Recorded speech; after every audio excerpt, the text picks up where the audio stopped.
if the interest starts picking back up like it used to, I think he'll definitely get back into it again. His Tyler, inventory is the lowest it's been since I've known him. I think he's down a couple engines and one race car. But at one yeah, time, I he's think he had three Bickle cars and six or so engines, and he was a big supporter.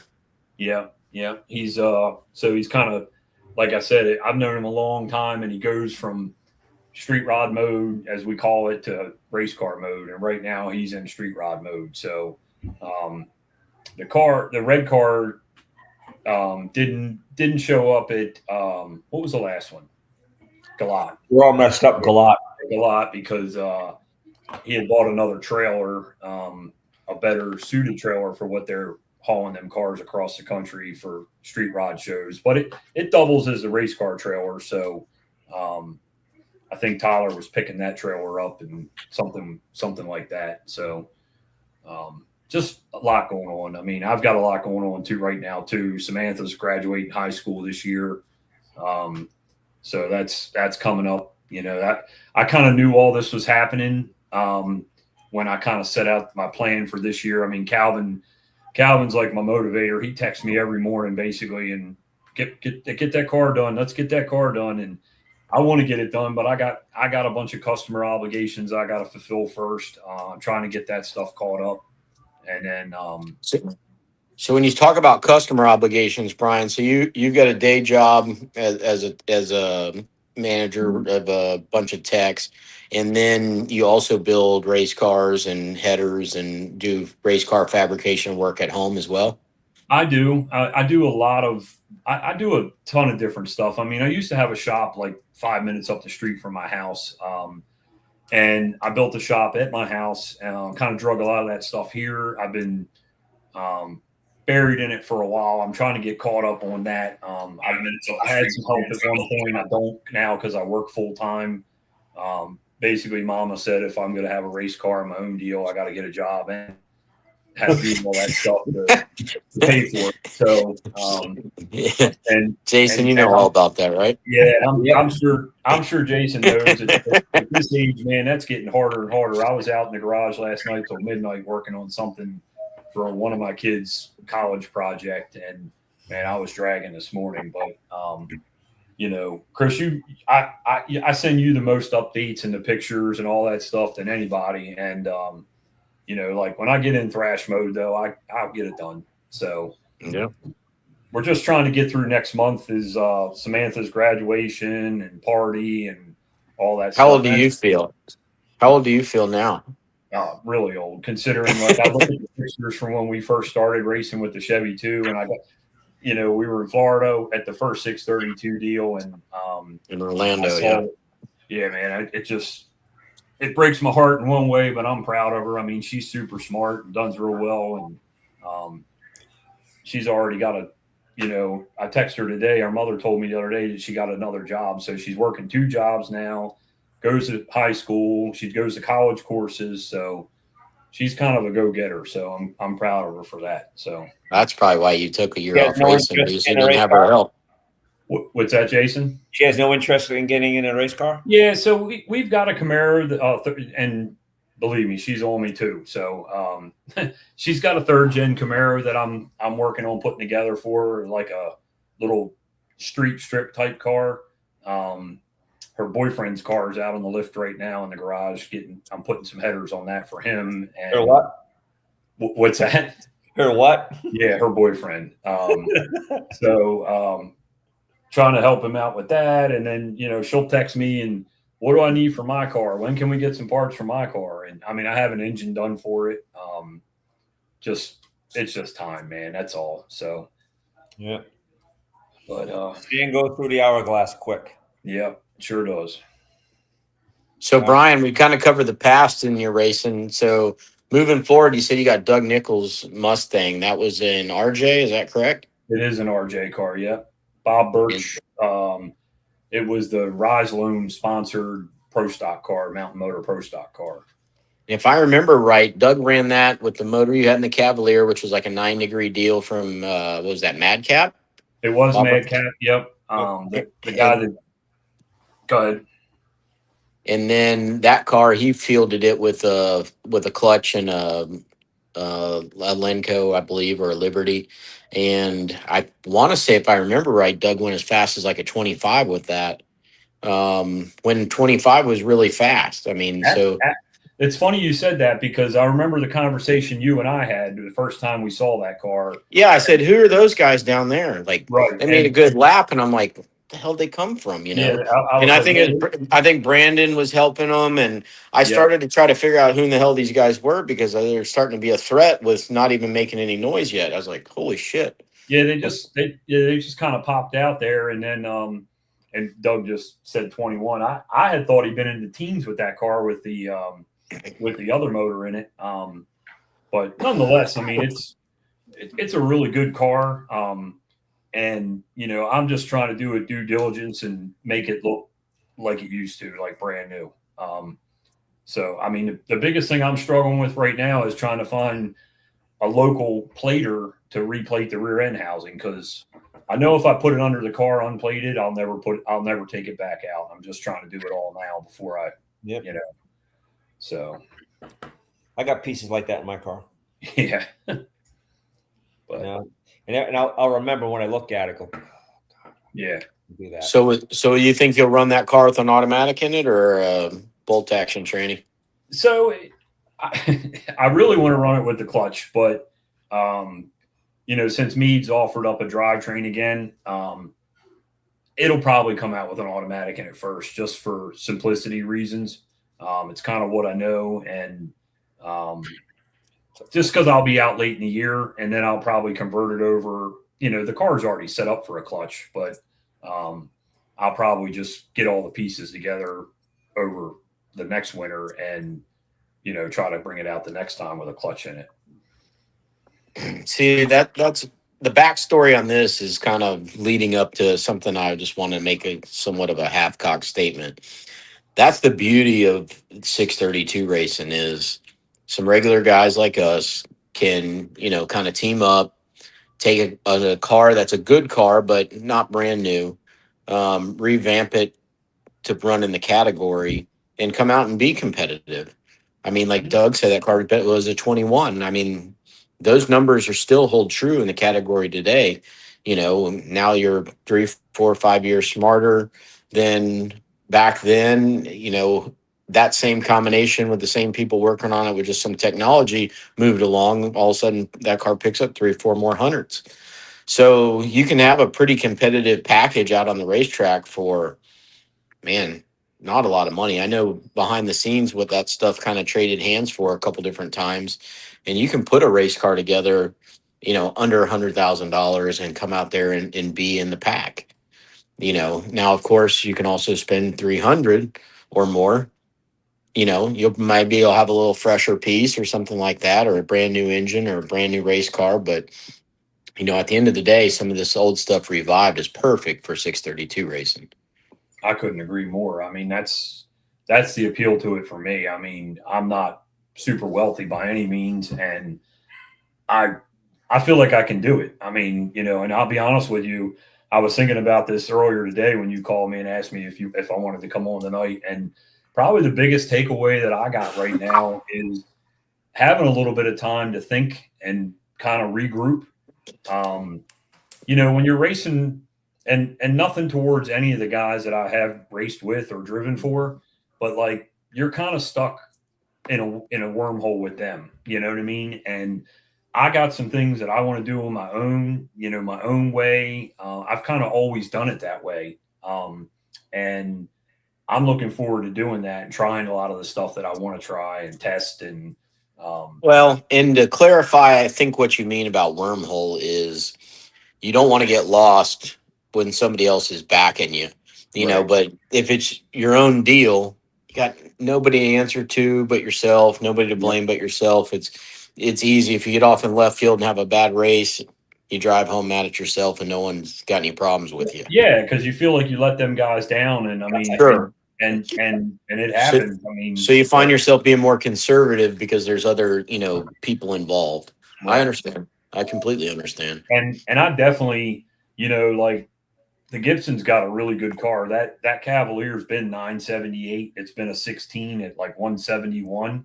I'm sure they changed some stuff in the engine combination, which is, fine, I'm sure. It's what we all do. Yeah. Yeah, I mean, you have to. Mm-hmm. And I think they went a 21 with it the other weekend at MIR for the Pro Mod race up here, and with a couple. Those are good runs, period. And Yeah. I mean, no less having a theoretically new to them car. So Right. And a new driver. I'm glad to see they're making it out there. There's a lot of guys chattering before the season about how big the car counts were going to be, and we've yet to really experience that. So I'm glad to have another one in the mix. Yeah, for They sure. will have two. I think they're showing up, and Corey Terry's coming. Awesome. He's coming untested. We'll take off. That's my man there. Test at the racetrack. There's no better place to be stranded than at the track. Right. Well, it's true. I mean, think about, just wandering around in the group and, picking up, keeping your ears open and eyes open, picking up on little stuff and learning, what guys are doing and asking questions. Everybody's real approachable. I mean, except for Jason. And then, it's pretty good place to gather some data and, improve your program. Yeah, I mean, that is one thing. Like when I first started out in the category, I mean, and not to be negative at all, but like you can definitely not you. Yeah, you can definitely get yourself in left field doing that in a hurry too by certain people.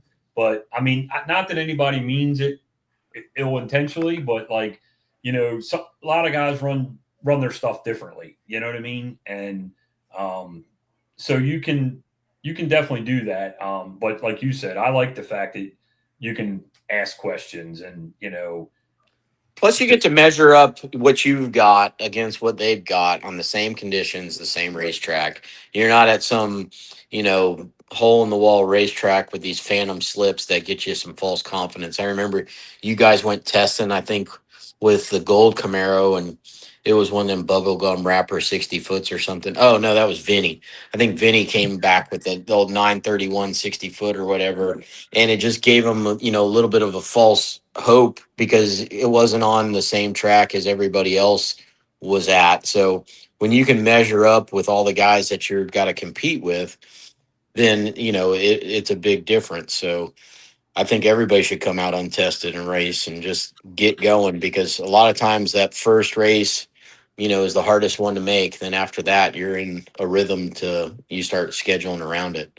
I'll be honest with you. I mean, I kind of like what IHRA does with the two qualifiers and get right to it because I feel like honestly I would have a very good advantage in those conditions because I can pretty much make the trip every time. I mean, I think Jason, I was joking with Jason one day and he said something about shaking the tires. And I said, I can't ever remember shaking the tires in a 632 car except the Chevy 2.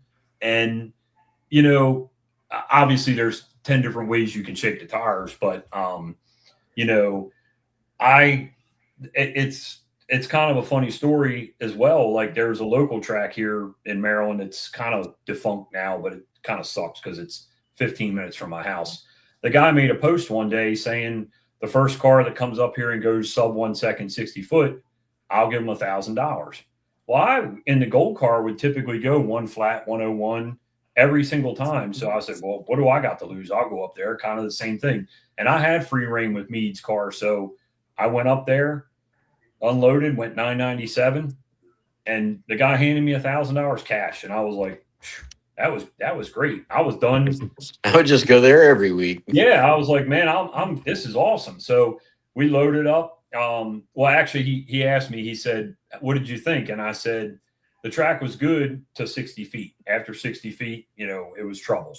So he drug it some more, treated it a little bit better. And I put a little time in it down low, and the car went 991 the next pass. And everybody's like, oh, the clocks are wrong. And I said, you know what? I don't care if the clocks are wrong or not. I made the same run in the same lane in the same conditions and picked up 5 or 6 numbers in 60 feet. That's a pretty big swing. There's your measuring stick. Yeah. Yeah. And that's what I use that for more than anything. And I said, but more importantly, I knew all along with that gold car, the problem I had with it was the nose weight on it. It was very heavy up front with the steel engine in it and the Edelbrock heads. Um, so we struggled with that. But I went up there and it had wheel speed like nobody's business. And the G meter was up, everything was up, everything looked great. But we couldn't duplicate those conditions at a PDRA track because the track was so much tighter. And I kind of preached that to Calvin all the time when we talked about going testing. And I said, well, the problem with going testing 9 times out of 10 around here is if you don't go to a slick track prep, they prep them for radials around here 9 times out of 10. And it's not usable data for us. So I like you said, I like showing up, and if we race like that, I think it would be awesome. But it is what it is. I like to test too. So Oh, I mean, you watched last week's race, and you see the people who didn't qualify in mountain motor, and it was like some of the names. I was like, wow, like the bosses didn't qualify. yeah, You know, so I like the 2 hits and let's go because right. I think it levels the playing field. Yeah, I mean, and as long as you, like you said, you don't get yourself lost there. I mean, like Jordan's killing it right now. I mean, he's on fire, and he's obviously a killer driver, and he's gonna keep smacking them guys around because he's got the runs now and makes good runs, and he knows what he can and can't do instead of swinging for the fence or whatever. And that's I where was it's at. was pretty impressed with him. I think he opted out for not doing that triple thread or whatever that the run for the million. Right. He'd be going this weekend, and he's due for rods at this point. I'm Yeah. like, you don't put rods in it, you're gonna lose more than 50 grand. Yeah, for sure. You don't put a set of rods in it. So I said, just put the set of rods in. I said, if you don't win this race anyway, you're not gonna win. You're not gonna win the 100 grand or whatever they're paying for winning all 3. True. Said, go to the next one, win 50 at another one. Yep. It's to me, it's a bonus race. It's all it is. It's like our Pro Stars. It's just a bonus race. So Brian, you touched on something a little bit ago, and you made a comment about mixing it up a little bit. I've got something I want to, and this is just me and my head going. I've had some downtime for some health issues here recently, and I've just been thinking about this 632 deal, and wonder if rules are always topical because there's so many rules in the category, and I know there's some chatter about JC's. I've heard people already saying he's going to be the champ this year and this and that, and he very well may. He's got a great program. But what would you guys think? Maybe, you can't implement it this year, but maybe in next year or something like that. Something with a moving weight a little bit based on your performance. I was thinking like if you want to race, maybe the next race you'd have to carry 25 pounds. Or something like that, that maybe made the middle of the pack guys feel like, man, that's all right. Let him win. I got something for him at the next one, and he's going to tote that extra, 25 or whatever the number is. Maybe the number one qualifier gets, 15 or something like that on them for the rest of the weekend. Or is there something like that you guys might think would be an idea, because we need to spice up our class a little bit and give everybody the idea that they can win. My thought: if you give number one qualifier 15 pounds, 10 pounds, whatever it is, then the real fast guy ain't going to care about being number one qualifier. Well, then he forfeits those points and the check and everything else, and it gives So a guy that. Yeah, but look at the big picture. He loses $500 for not being number one qualifier. Look at the big picture, though. Maybe a guy that never been number one qualifier gets to be that. And I mean, there's still a lot of guys that come out here for fun, so they can go home and tell everybody they're number one qualifier at their local racetracks. We'll use Carson as an example in this. Carson doesn't want the extra weight on his car to race with, so he holds back. And hell, I become number one qualifier. Okay. Yep. Now, so I'm number one qualifier. Say Carson plays the cards right, and he's number 16 out of 16. So to be And he put devil's an ass whipping on me first round because to be he was holding devil's advocate though, number one qualifier usually has the best part of the ladder, especially with these short car counts. You got buys and stuff like that. So there are some advantages to qualifying up there too, in addition to the points and a check and everything else. So you get that sweetheart side of the ladder. Yeah, but if we say we do a 16 qualifier and we had 16, they had 18 cars, 2 go home, and we raised 16. And that perfect scenario, that would be great if that could ever happen. But I mean, and then Chris can wick that thing up and go pull a 10 on me on my 16 or 17 that I was number one qualifier with. So there's So if I had the opportunity to do it, and that was the way it was, that's the way I would do it. So I wouldn't have to carry the weight. We touched base on this for a minute, and I kind of wish I would have looked it up because I don't know the ins and outs of it. But MIR used to have a series called the Frantic Seven, and it was pro mods. So they were full fledged. Tommy Mooney would show up once in a while. This guy, that guy. I mean, but they couldn't run any faster. Like I think it was like a 2/10 rule or something they called it. Like you couldn't run any faster than like the record in Pro Mod or something. IHRA. I can't remember. I'll look it up and try to. But I definitely think that there should be something to give. Like you said, Chris. For the majority, I go to have fun. I mean, I want to win. Obviously, I want to be as competitive as I can, and I am competitive, and that's probably one of the biggest life lessons I've had to learn racing 632 is just sucking that up because I don't like to lose, but I had to a lot. And but there's a lot of people that won't do this for the fact, so yeah, Billy would know. He probably ran that back in the day. But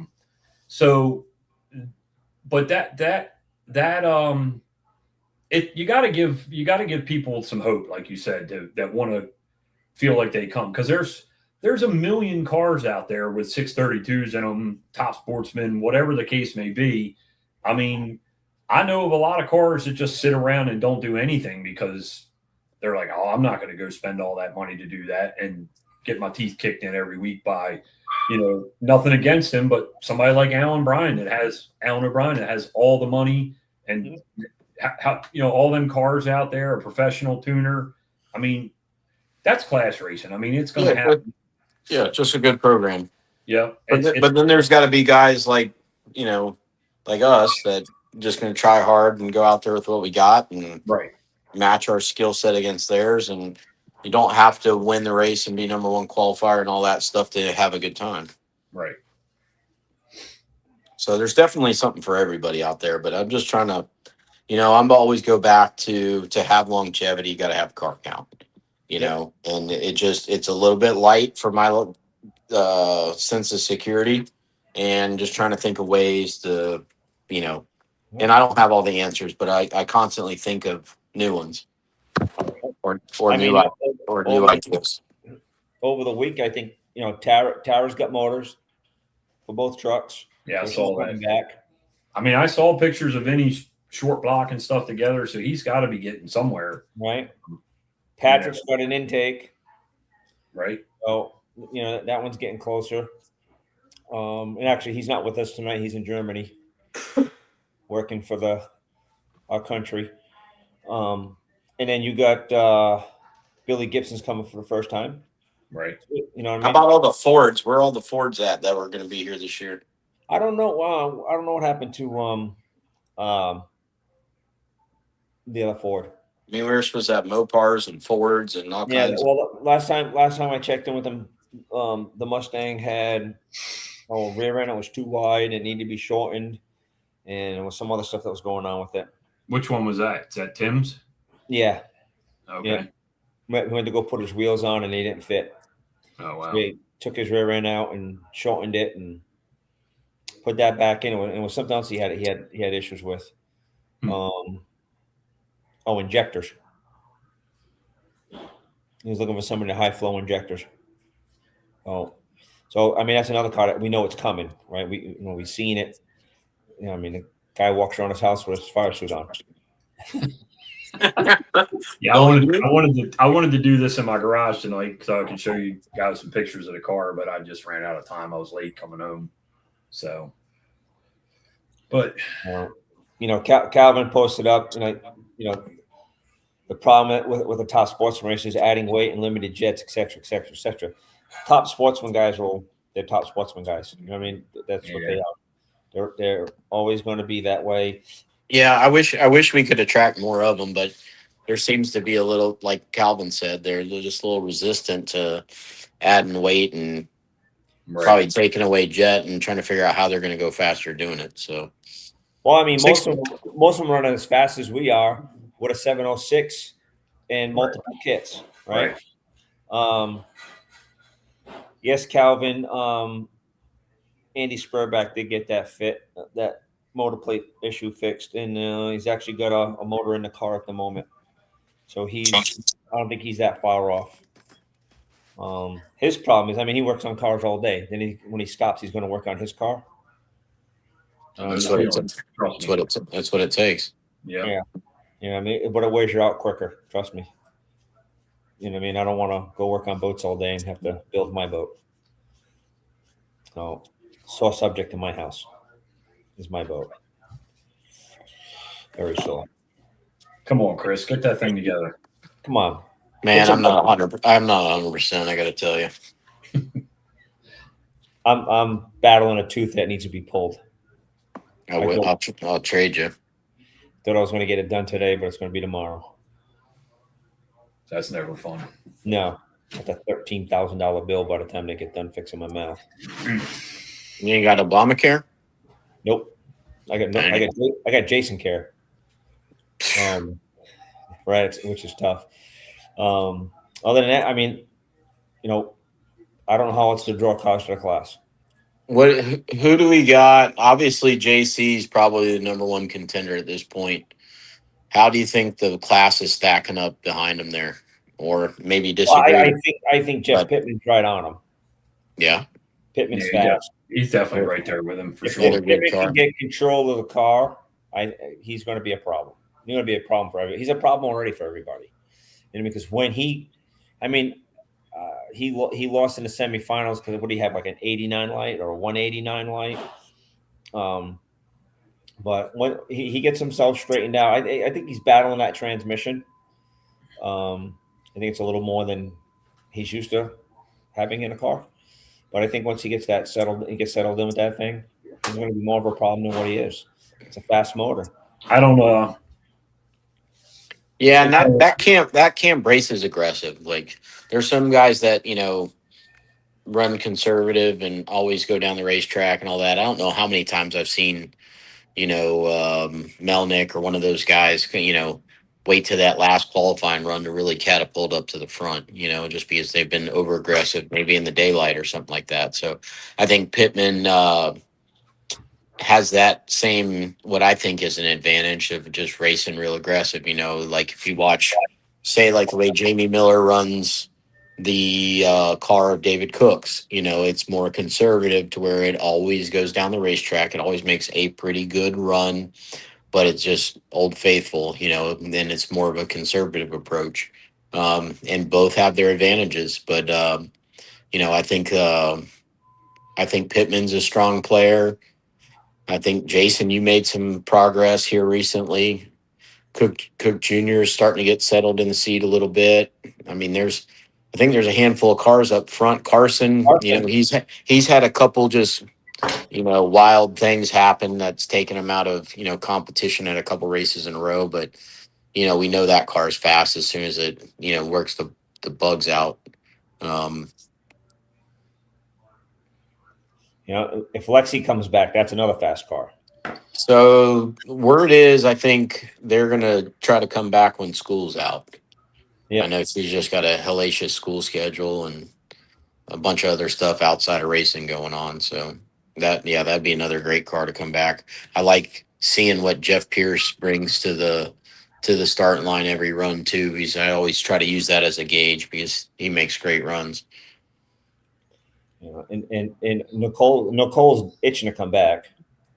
So I mean, I think they did all their R&D and testing on that new transmission, so that'll ease them up in the shop. I know she went and made some runs in Milan last week or so, and then also went turkey hunting. She killed one in their parents' backyard. Where do you get all this information from? Facebook, man. He's a stalker. him and Daddy Dave, they're stalking together. No, I checked it with Spirit back. He said none of that's true. I know. I'm just messing around. Poor Daddy Dave getting a bad rap. I don't even know what that means. Yeah, There's a rumor going around that he got arrested for stalking his ex-wife that was cheating on him, and he put a tracker on a car, and the car might belong to a cop. So he got arrested. That's the. Who cares? That's just and fucking TMZ reported it, so that tells you how credible it is. Yeah. So it's So I text Andy because I'm supposedly Dave Comstock is supposed to be helping him tune the car, and I'm like, "What's the rumor with Dave Comstock?" He goes, "It's all fake." I went, "Okay, I don't care. Don't matter to me." But a lot of times my information just comes from the phone because all you 632 guys just want to talk to me all goddamn day. Like, Jason, yeah, you know what my phone says all the time? Incoming call. I don't know that. I don't know. Andrew, like you do, obviously you talk to a lot of people. But like, what are his expectations for that car? Like, what is he? I mean, does the motor he have? Does he think it's a top shelf? I think when I saw some pictures, it looked like it had a couple kits on it. I don't know if it's built as a max effort or if it's. It was a. They were going back half no prep racing with it and PDRA. That was. Now, are we talking about that double rail 63 vet? Yeah. Okay. So Troy's involved in it now. So he's got a new set of wheelie bars coming because he had a single bar on it. So he's just going to basically go 632 racing with it now. Pretty much. So it's a new to them car then, because obviously that's not the back half car you're speaking of. Probably not. I don't know that much about it, but I just know that he's got a decent motor, and Dave Comstock's going to is going to tune it for him, and Troy's helping out. You speaking of 63 Corvettes, has anybody heard from George Coleman? Is he making any plans to come back? He's taking care of his son first, as far as with the dragster and everything, and he says, and he's waiting on parts. When parts get available, he'll put it together and he'll come back. I was over Gary's house 2 weeks ago, dropping off a set of struts he bought from me for his new car. Good. I was checking it out. I was going to take some better pictures for y'all, but I was kind of in and out of there quick. I forgot to take some pictures.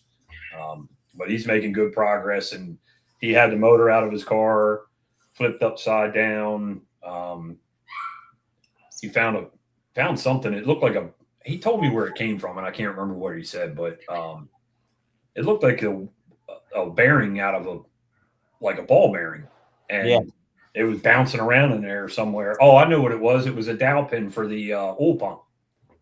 For the one of the little dowel pins, Chris, on the wet sump engine. Yeah, but his motor's obviously a dry sump, and I asked him. I said, "Well, why do you still have them in there?" Because he's just got a pipe plug in it, but apparently one of them rattled out and got flung around in there, and he didn't seem too concerned about anything. He said, "I'm putting it back in there." So, but yeah. So, Gary, Eddie Burnley, we're all like within 15 minutes of each other. So, I live in Pasadena. Ed lives in Pasadena, and then Gary lives over in Odenton, which is I'm over that way pretty much every day for work. So. I try to stop in once in a while and see him.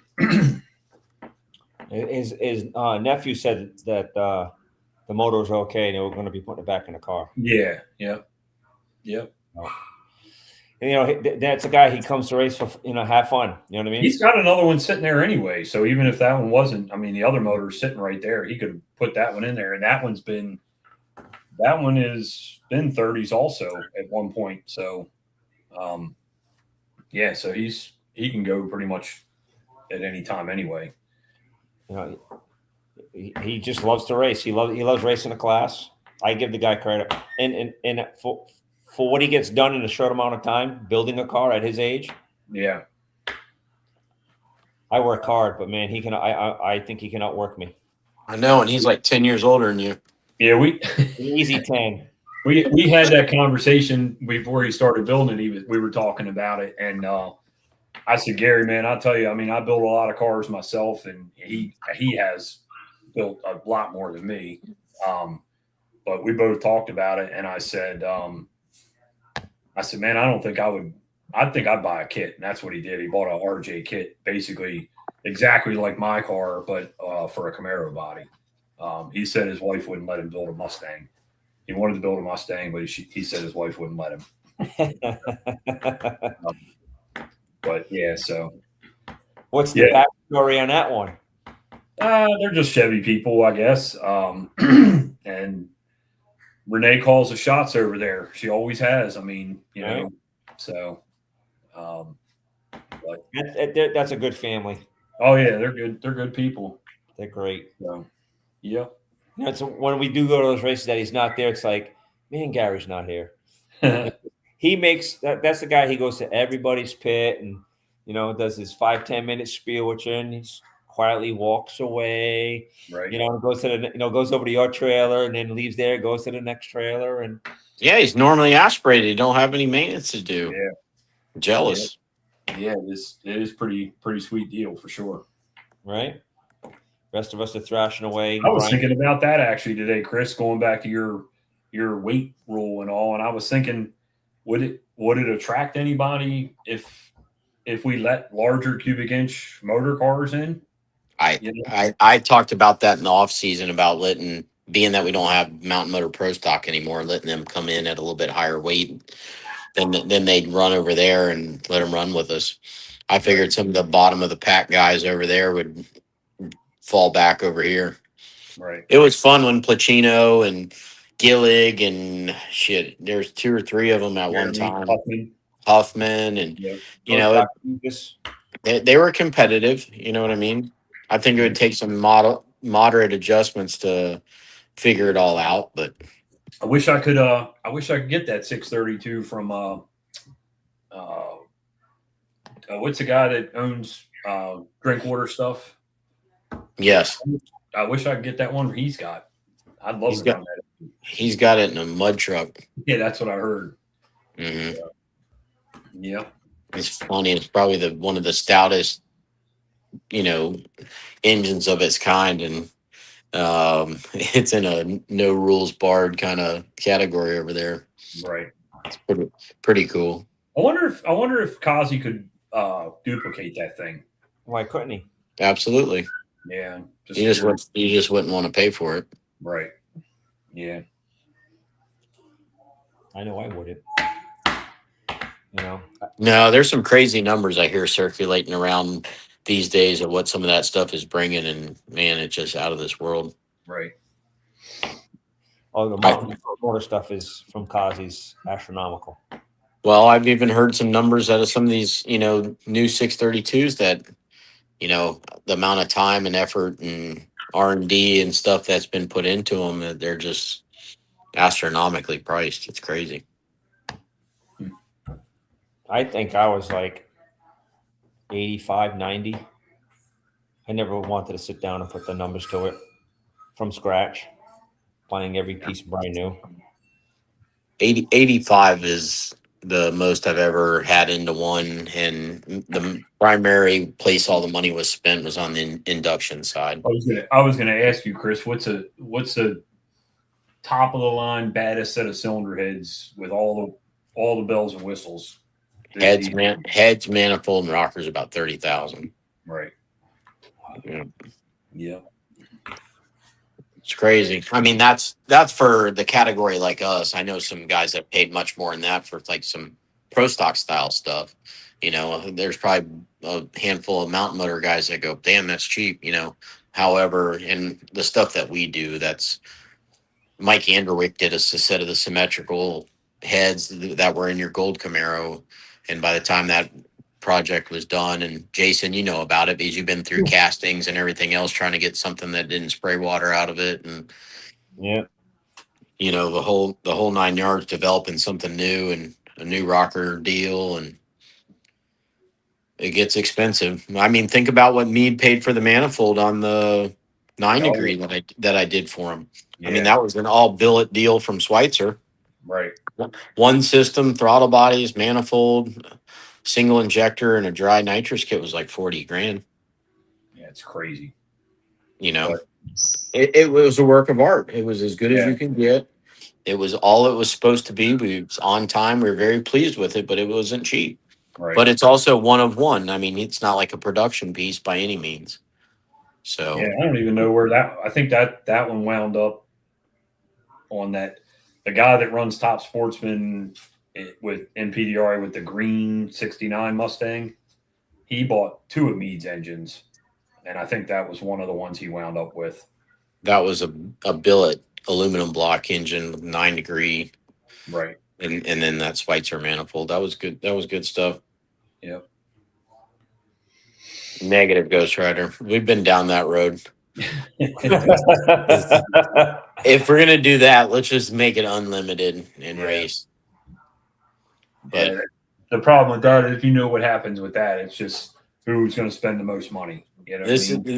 this is. I love Doug to death, but he's also been fighting that fight because it's more suitable to his current combination. Yeah, the switch over has been a little tough for Douglas. Yeah. Right. But No, that would be Doug. Doug would have that retrofit done first. That's for sure. right. Yeah.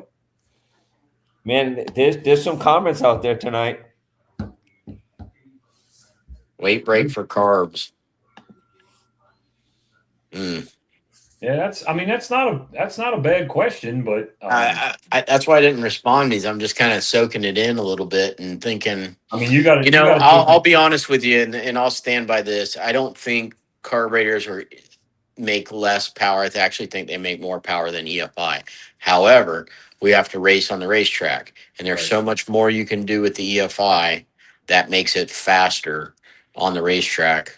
So I do think the EFI has an advantage. It's not just purely a power thing, but there's a lot more going on than just making horsepower. So Absolutely. Calvin, what do you think it would be worth? What would you lobby for?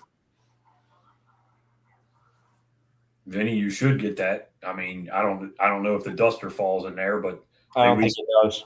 we started that a while ago with the 57. I petitioned that to John Sears, and he put it in there. Well, I mean, he's a standard wheelbase and steel roof and quarter car. He gets that weight break, right? I mean, he definitely should. Yeah, but what's the standard wheelbase of a Duster? I don't know. Google it. I mean, it's. I know you can't do too many electronic things at once. No, I He can't lose that bone, Jason. definitely can't. He's got it set up good now. If he moves it, he'll never. Vinny probably knows. I mean, Vinny, Google it. Vinny, what's your wheelbase? Vinny already knows. Troy knows. I mean, like it's stock. We know that thing's not stretched out. Troy built that. Calvin's saying, oh, Vinny said 108. I would have guessed it was longer than that, honestly. So what's that? 69 Camaro wheelbase, right? 40. 40 pounds for carburetors. That sounds a little stout.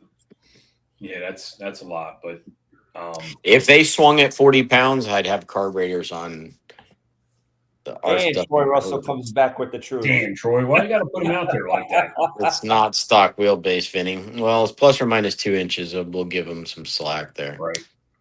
White guy, black guy stuff. Whatever. He needs to come back anyway. So just if we all got to turn a blind eye to that, then so be it. You know. Not that that's ever happened before. Right. Yeah. Selected I got tech. a point here. They gave it to the, and I argue this. They gave it to the A body Chevelle. Well, it's not an A body; it's a G body, but they did, and I argue that because I think that Chevelle's got less frontal than I do. Well, if you're talking about Pittman's car, that would be an A body for sure. Is that A? Yeah. But I don't know. I think that car is cool. I can tell you this: you can't take a door off a '69 Camaro that Chevelle or windshield out of a Chevelle and put in that car. Exactly. I mean, Vinny's So car is definitely a real car for sure. yeah, for sure. So Well, then that goes back to the same thing with fixed car. That was a real car. I agree, yep. but we can't run multiple systems anymore. I mean, your people showed up with multiple systems. It was my chassis builder. Your people. It's my story. Okay. 25 for carbs.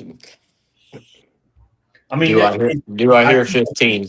I think 25 is the good number, but I don't disagree. I don't disagree with that. I don't know that it would draw in anybody. I mean, it would be cool if it could. I mean, if we, I had a guy. Perception is reality. If they think it gives them an edge and it's what they have, then they may feel more inclined to come. I think half of this shit with the rules is a mental thing. I'm still, I'm You still. think? Well, look at it. There's cars right now that aren't running as fast as they did last year, 50 pounds heavier. And they're still lobbying for rules. I mean, get back to where you were and then start talking about it. Or if there's another car with the same combination, if there's another car with your combination that is faster than you, you can't say nothing about rules because you're not running up to the potential of what the rules that you have are. It's when you're topped out with the rules and you're just beating your head against the wall trying to go any faster and you're the fastest car with your combination, then you can have a conversation about rules, but you can't have a conversation about rules a tenth behind another guy with your same open transmission 36 jet, pro mod body car, so there's no talking from the back. Like you just got to keep working on your stuff. So Yeah, I mean, there's that you touched a point. Somebody came out this year. They're slower than they were last year, and we're 25 pounds lighter. Right. Fix your shit. Don't look at the rest of us to slow us down. Fix your shit. Right. You got lost over the winter. That's not our fault. I got lost. I'm not blaming anybody. I was going to say that happens to every one of us. I mean, and it just, we just kept doing it. Look at how many times did you knock the tires off at the hit, Jason? But you just how many races did we have? We had 8 races. How many rounds? But you kept doing it. I mean, I think it's called every time he ran Walt. Right. Every time I let the button go. Well, but you didn't quit, so attaboy for that. I put that H tire on my car, which I hate that tire company. I put that on there. It did it. It did it with everything I've done until I changed the converter. And I'm not saying the converter was the problem. I'm not, you know what I mean? It's just to me, it's a coincidence. Now you got to go back and test them, the H tires, as you call them, and see maybe that combination would be faster with the right converter. I'm getting my Mickeys. Right ear converter. He just can't do it. Can't. And I still run a collector. I'm not a Zoomy guy yet. Yeah, I don't know. That one I think is debatable. I mean, I definitely took into everything Jeff said about that, and I believe it 100%. But I don't know. I think it could many ways to skin a cat. That's all I can tell you. It all works. Say that again. JC's on a collector. Yeah, he does. Yeah, big. He's a big collector, but he's on one. Yeah, I mean, I was going to touch on that when you guys were talking about that earlier. I mean, Dave that tunes that car was the one that was helping me for years with he helped me pretty much with every car I raced. And he's very, very sharp, very smart, but he's kind of like what you were saying, Chris. He's not a very aggressive racer. He's a smart racer.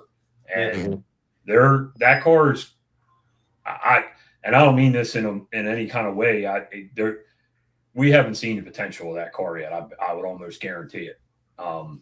It's definitely going to go faster than what you've seen. So Dave was always on me about doing that, testing, trying stuff. And unfortunately, I wasn't in a position to do that. JC is and will. and it shows. Yeah, and you're right. I mean that will 100%, show for them. Right. No, and he's another one that came out and had some rough seasons, running normally aspirated and things like that, and getting his feet wet, but just kept working at it, and now, he's gone from the outhouse to the penthouse, and it's just from hard work. Right. And he's had some serious N8 engine builders. The best and the best in pro stock. Mm-hmm.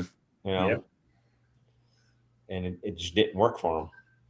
It's just a whole different deal over there, man. I mean, and that I don't know if that's part of the reason that people, there was a lot of guys that, especially in my area, that were going to come out and do it.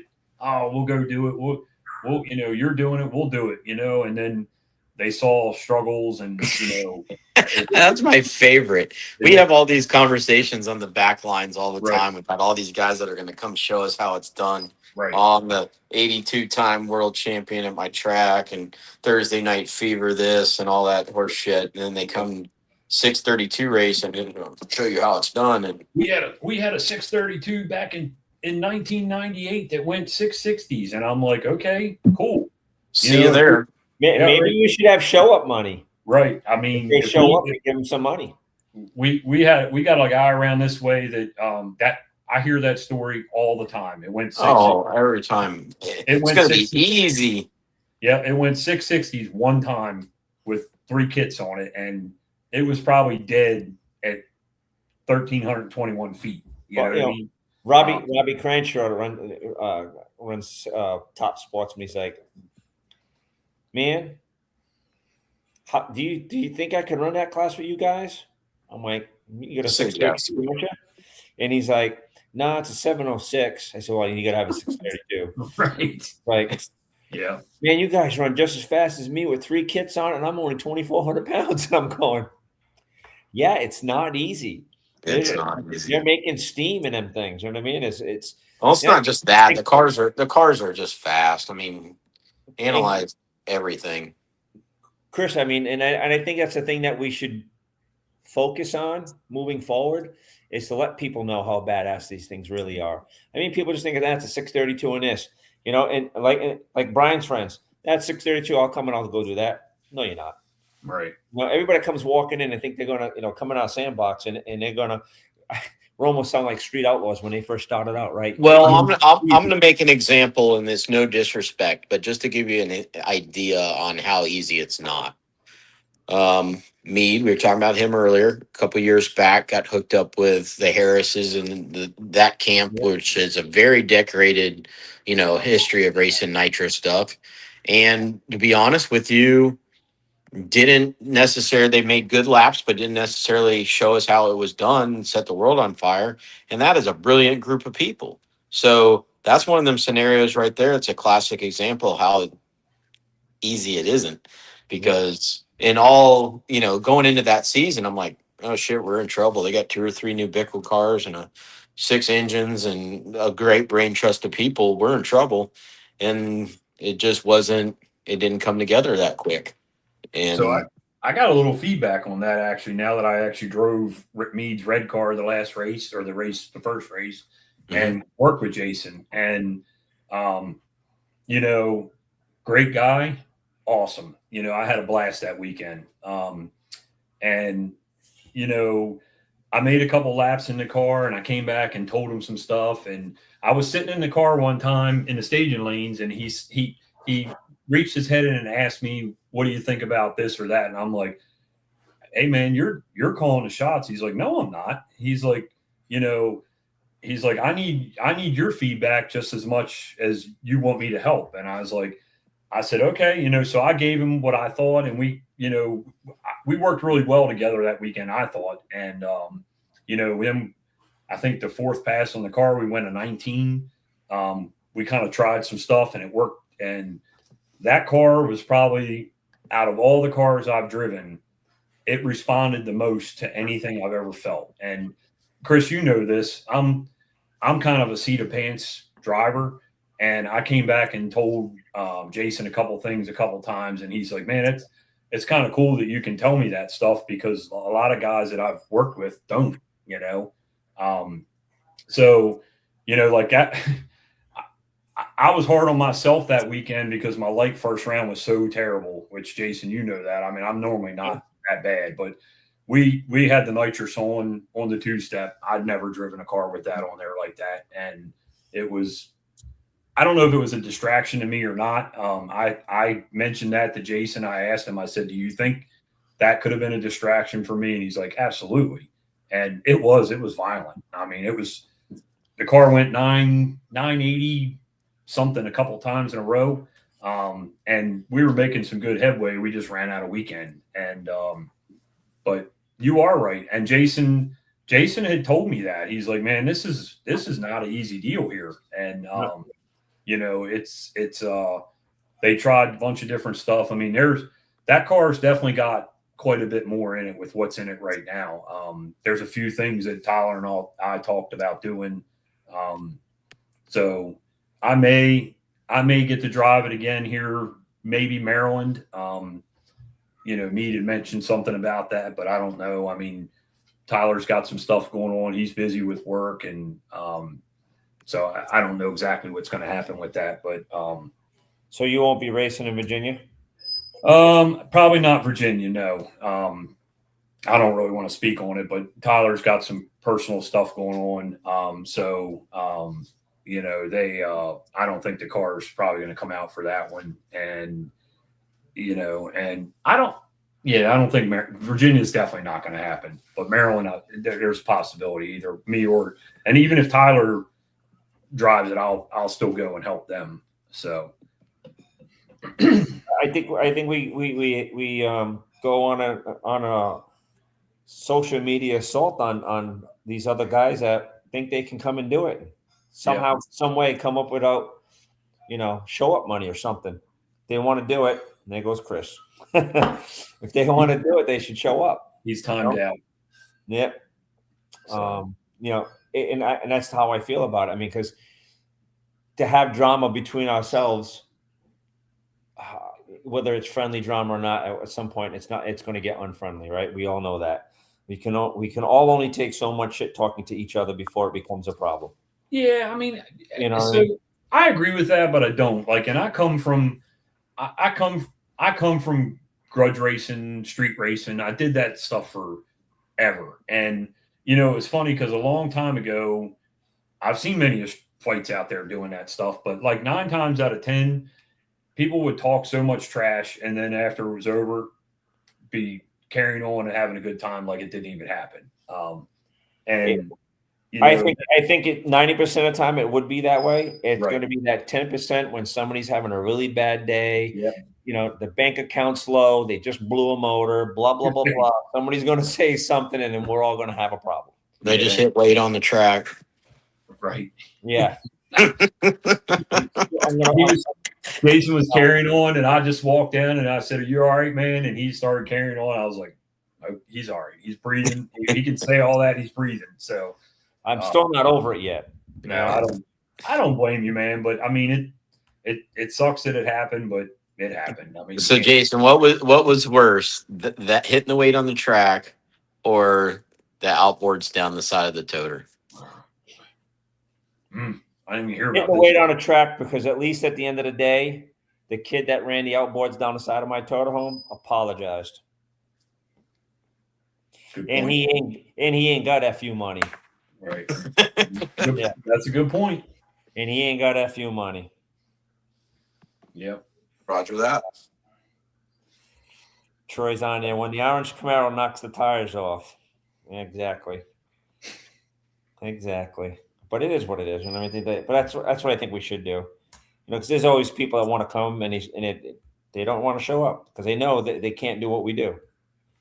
Again, I'm going to say it again. It almost sounds like we sound like 3 guys from sitting on a bare street, and people want to come race, no prep or something, and they think it's easy, and they all show up, and then they all go. They show up, they watch, and they leave because they know they can't do what we do.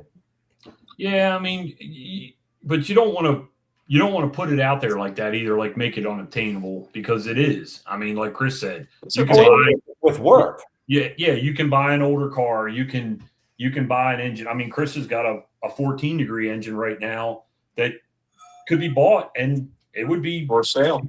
It could put you in there. You know what I mean? Right. That's the kind of stuff that's. I mean, you can get there in, like, Brian, remember, this is going back probably to 2019 or 2020 when we put the blue Chevy 2 together and just showed up in Orlando, never made a run on it. I think our first run we went like 31. Right. You know what I mean? And at the time it wasn't the fastest, but it was in the hunt. Right. You know what I mean? Like, you won a damn, and what do they call it, an Ironman or whatever, going 28. Yeah. You know what I mean? So it can be done, no problem. I mean, like, I think Cook Jr. took out the Chevelle in the semifinal. He had 6 numbers on him. You know what I mean? Giants can be slayed. Oh, they but definitely can be. I mean, everybody's going to have their day eventually. I mean, but the thing that's difficult, like what Jason's talking about, is the difference in that 21 versus that 12. Yeah, is a lot. It is. It's a lot, and it's a lot to get there. And the ironic thing is, it's so many subtle things. There's no more big stuff left. Right. It's the old story about 10 in 10 places is 100, because there's no hundreds left. Nope. You're gonna have to find all the little numbers doing everything right. Yep. And that's all it boils down to. So just for, and like you said, this was years ago. I thought you were going down a different path with that, but like, we bought, me bought the Chevy 2, an engine from you, a new trans from Mark Mickey, a converter. The car had carburetors and had a grid and all that stuff in it there, but it was probably, honestly, a little bit over $100,000 for that deal. And that was nice stuff. Yeah, that was. I mean, it was a very nice car. I mean, it looked brand new when we picked it up. I mean, you remember I showed you, you've seen it, and it can be done for sure. I mean, there's definitely stuff out there that'll get you in the hunt, and then once you're out there and you do it for a little while and you start like picking away at all the little stuff, like you said, that's where you're going to find the numbers. So. But, all right. Well, let's wrap it up for the night, guys. Yeah, my laptop's about to die anyway. Yep. We're over an hour. I'd like to thank who am I thanking? I just know. Your fan club? No, we got to thank Mark Williams for sponsoring us and race. Yeah, for sure. Yeah. For sure. Procom's ELS for sponsoring the show as usual, weekly. Don't forget, we got a bounty on JC. First person to take him out. How much are we up to now? I don't know. Are we at 100? I don't know if it actually happens. Everybody would be happy to get the money out of their pocket. He's on a tear right now. He's definitely got a target on his back. He's definitely going to be a well-deserved, well-earned target, and that's no shit talking. That's just he's class of the field at the moment. Yep. And I think it's got some people's feathers ruffled, from what I can tell. I agree. Thank Mr. Cook for having dinner again next week at Virginia. I guess we're having chicken. And that's about it. So next week, I guess I'll do a show at the race on Wednesday night. And maybe we get Mr. Hood on. All right. All right. Good night, everybody. All right. Good night.